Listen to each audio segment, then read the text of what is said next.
বন্ধুরা, সাদা সাদা বিড়ালের ছানাকে দেখতে পাচ্ছেন? কি বলুন তো? ঠিক ধরেছেন। মকর সংক্রান্তির আগের দিন প্রায় অনেকের বাড়িতেই হচ্ছে। তো আমাদের বাড়িতেও শুরু হয়ে গিয়েছে, দেখতে পাচ্ছেন পৌষ পার্বণের পিঠে তৈরি। তো পিঠে পুলি তৈরি আরম্ভ হয়ে গেছে। আর এখানে এখন আমাদের দেখুন অনেক পুলি পিঠে তৈরি হয়েছে। তো এগুলো হচ্ছে পুর পিঠে।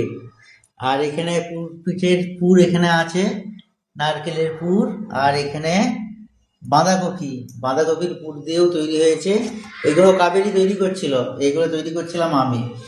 তো দেখতে পাচ্ছেন, আপনার সাথে একটু শেয়ার করে দিলাম। এখনো কিন্তু সেদ্ধ হয়নি, সেদ্ধ করতে বসানো হবে।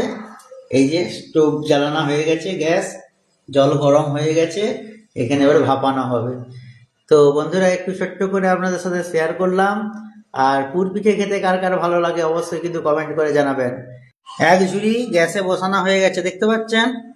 তো চলো এবার চাপা দিয়ে দেওয়া হোক। তো সবাই ভালো থাকুন, আর খুব মজা করে সবাই পৌষ পার্বণে পিঠে খান। বুঝতে পেরেছেন বন্ধুরা? তো সবাই ভালো থাকুন, সুস্থ থাকুন, টাটা।